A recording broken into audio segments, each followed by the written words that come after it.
ममता बॅनर्जी यांच्या कलकत्ता येथे घडलेली घटना माणुसकीला काळिमा फासणारी आहे. त्यामुळे संपूर्ण देश हादरून गेलाय. एका सरकारी दवाखान्यात डॉक्टर असलेल्या तरुणीवर त्याच दवाखान्यात अमानुष अत्याचार करून तिचा खून केला जातो. ममता बॅनर्जी आणि त्यांचे पोलीस गुन्हेगारांना लपवून हे प्रकरण आत्महत्येचं आहे असं भासवण्याचा प्रयत्न करतात.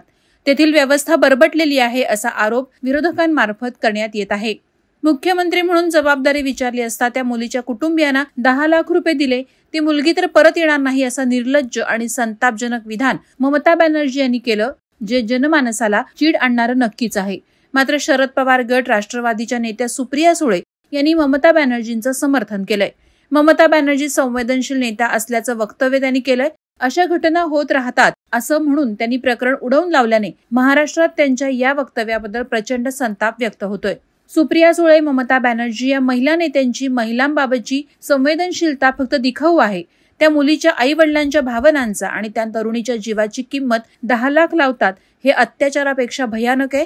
त्या अत्याचार करणाऱ्या इतक्याच दोषी आहेत अशी जहरी टीका विरोधकांनी केली आहे. आरजीकर रुग्णालयात झालेल्या घटनेतील आरोपीला रविवारपर्यंत फाशी द्यायला हवी. बांगलादेश सारखंच इथे माझं सरकार पाडण्याचा प्रयत्न सुरू आहे. मला सत्तेची कोणतीही हाव नाही. या घटनेवर सीपीएम आणि भाजपा राजकारण करत आहे.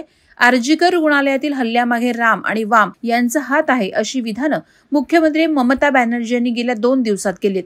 याआधी मात्र ममता बॅनर्जींनी कोणत्याही प्रकरणामध्ये अशा प्रकारची विधानं केल्याचं पाहायला मिळालं नव्हतं. त्यांना त्यांची सगळ्यात मोठी वोट बँक विखुरण्याचा धोका वाटतोय का?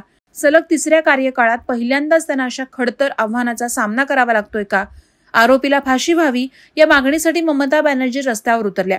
त्यामुळे या चर्चांना आणखीन बळ मिळालंय असं राजकीय जाणकारांचं मत आहे. त्याशिवाय या घटनेच्या पार्श्वभूमीवर लोकांचा संताप आणि आंदोलन पाहायला मिळत आहे. त्यामुळेही त्यांची वोट बँक विखुरण्याचा धोका निर्माण झाल्याचं म्हटलं जात आहे. राजकीय विश्लेषकांच्या मते ममतांच्या पदयात्रेत सहभागी झालेल्यांच्या हाती पोस्टर आणि बॅनर होतं, तर काहींच्या गळ्यात या मागणीचे फलक होते. ममता बॅनर्जी हात जोडून चालत जात होत्या. यावेळी ममतांच्या चेहऱ्यावर आत्मविश्वासाऐवजी काळजी स्पष्टपणे दिसत होती. किंबहुना पदयात्रेच्या वेळी त्यांच्या चेहऱ्यावरील काळजीचे भाव अधिकच गहिरे झालेले दिसून आले. ममता आणि त्यांचं सरकार अडचणीत आलंय. त्यांनी या प्रकरणावर पांघरूण घालण्याचा प्रयत्न केला नसता तर त्यांना रस्त्यावर उतरावं लागलं नसतं. विशेषतः प्राचार्यांचा बचाव करणं आणि त्यांच्या राजीनाम्यानंतर काही वेळातच नवीन पोस्टिंग देणं त्यांच्या अंगाशी येऊ शकतं असं राजकीय विश्लेषक सांगत आहेत. त्यांच्या मते विरोधकांना ममता बॅनर्जी यांच्या विरोधात काही मुद्दे हवे होते आणि आता एक आयता मुद्दा त्यांना मिळालाय. मात्र या अन्वये बाईच्या जीवाची वैरण झाली आहे. संसदेत महिला हिताच्या गप्पा मारायच्या आणि प्रत्यक्षात बलात्कारांना पाठीशी घालायची यांची पद्धत आता लपून राहिली नाही.